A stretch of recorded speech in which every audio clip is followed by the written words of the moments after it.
Good afternoon, everyone. May I request the new CPAs please rise and have their hands raised.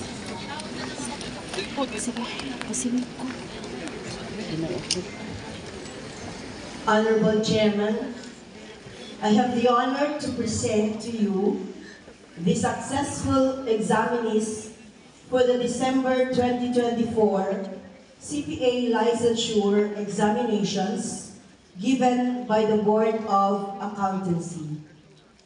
They have completed the requirements as prescribed by the Professional Regulation Commission and are therefore entitled to take their oaths as certified public accountants.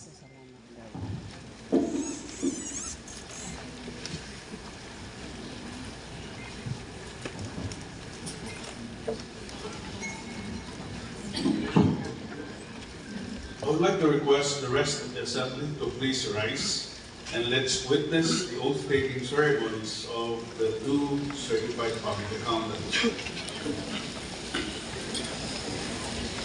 Okay, para sa mga bagong certified public accountants, pagkitaas ang kanang kamay at sumunod sa akin sa pagsabi ng panunumpa ng mga professional.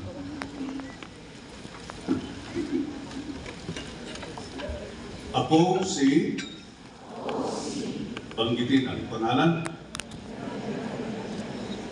ng banggitin ang tirahan ay taimtim na nanunumpa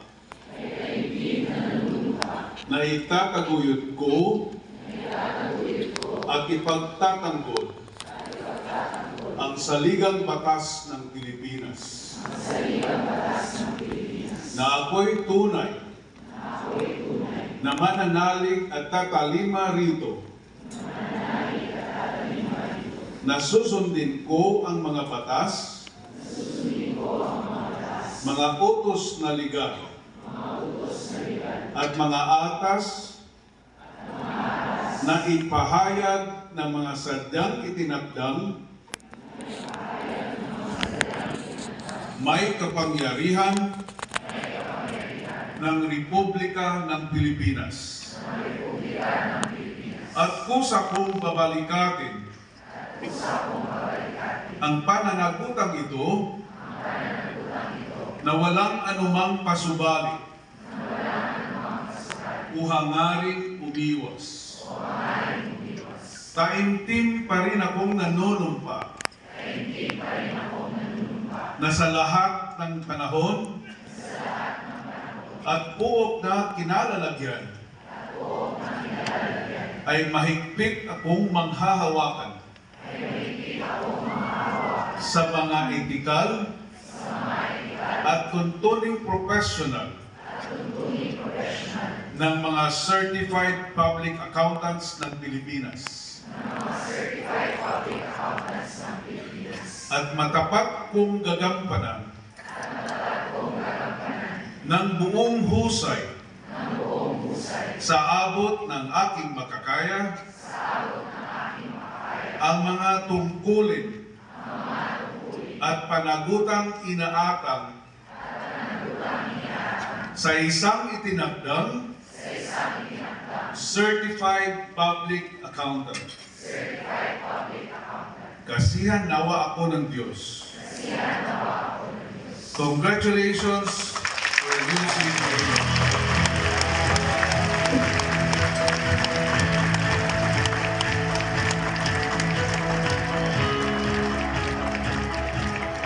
Thank you, Chairman Quintanilla, and congratulations to our new CPAs.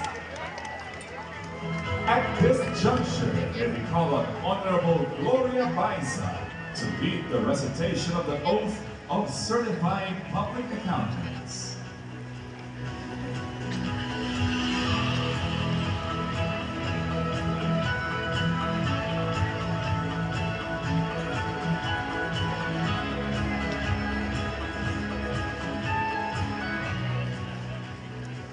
Manatili pong nakatayo ang mga new CPAs at lahat ng not new CPAs.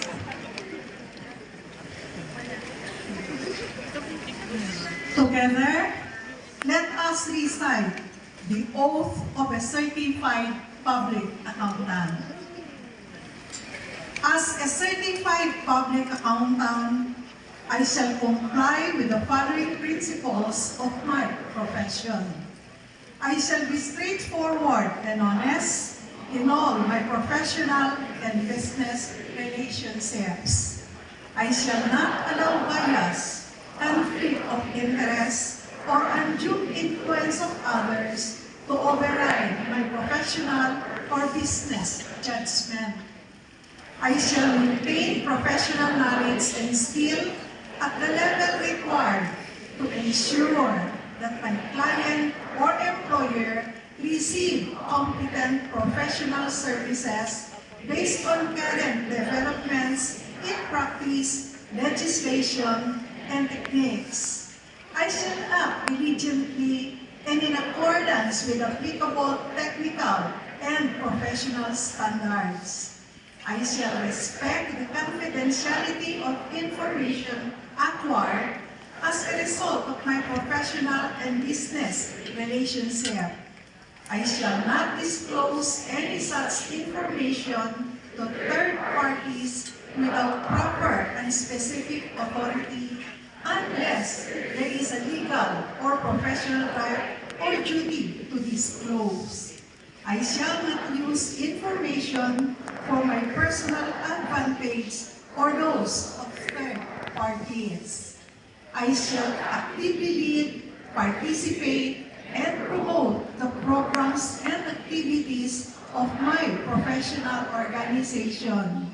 I shall comply with relevant laws and regulations, and I shall avoid any action that will discredit the profession of accountancy in the Philippines.